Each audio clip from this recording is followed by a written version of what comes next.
यदि व्यक्ति अपनी मोह निद्रा का परित्याग कर देता है तो अमृतत्व के राज्य में चला जाता है। श्री कृष्ण भगवान ने कहा, त्यागात शांति अनंतरम, त्याग के बाद मानव को शांति मिलती है। और उपनिषद ने तो बहुत ही पहले कहा, त्यागे नहीं के अमृतत्व मानुषो। यदि अमृतत्व की प्राप्ति करनी है तो त्याग के द्वारा हो। वंदन मानव के अहंकार को गलित करता है। एक साधारण सा व्यक्ति किसी गांव का एक दिन घूमते घूमते एक सरोवर के किनारे पहुंचा, और जब वो सरोवर में किनारे पहुंचा, छोटा युवक था, तो उसने एक अद्भुत सा दृश्य देखा कि एक बगुला चुपचाप खड़ा है, लेकिन जब कभी कोई मछली उछलती है तो इतने निशाने के साथ में ठीक संधान करता है कि वो उसको निगल जाता है। बहुत देर तक देखता रहा, उसको ये दृश्य अच्छा लगा। अच्छा लगने के बाद वो फिर दूसरे दिन गया। उसने कहा, जैसी कला इस बगुले को आती है, यदि ऐसी कोई कला मुझको आ जाए तो मैं गरीब आदमी हूं, मैं भी कुछ प्रदर्शन आदि करके अपनी आजीविका चलाऊं।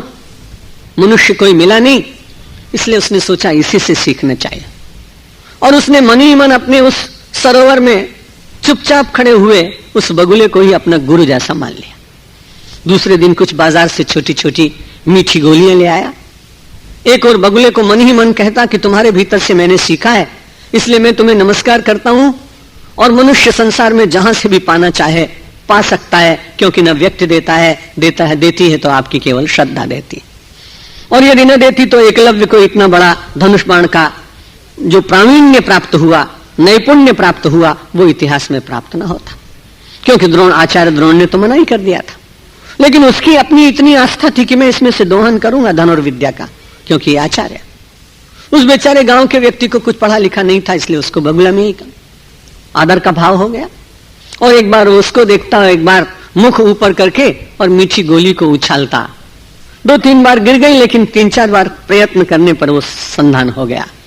अब उसने कहा, ये गोलियां अगर मैं लोगों को दिखाऊंगा तो कौन प्रभावित होगा।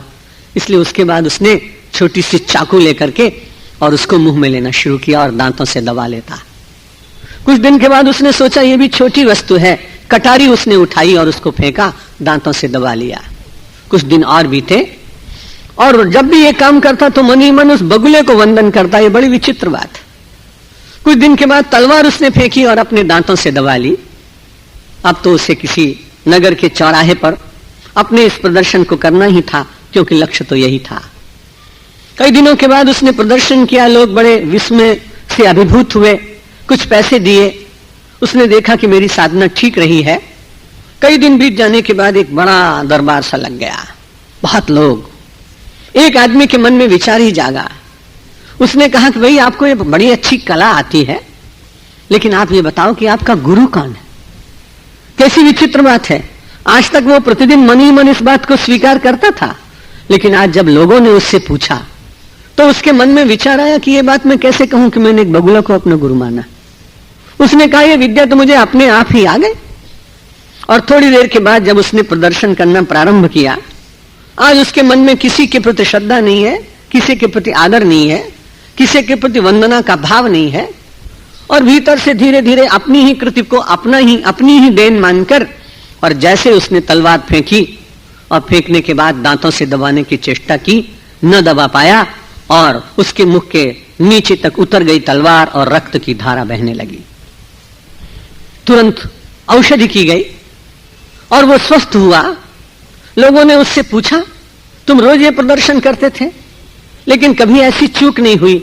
आज उसका मन रिक्त था, अपने अपराध को मन ही मन में स्वीकार कर रहा था। जिस सज्जन ने पूछा, उसे एकांत में बुलाकर उसने कहा, मुझे जब भी सफलता मिलती थी, भले वो प्रकृति का साधारण सा प्राणी था, जीव था, लेकिन मेरी उसके प्रति आदर बुद्धि थी, और जब भी मैं अपनी कला का प्रदर्शन करता तब मैं मन ही मन उसका वंदन करता था। आज मैंने वंदन नहीं किया, परिणाम हुआ ये कि मेरा मुख लहू लुहान हो गया, रक्त रंजित हो गया। लौकिक क्षेत्र में भी वंदन का प्रभाव इतना कि व्यक्ति अपनी उस आस्था से बहुत कुछ प्राप्त करता है।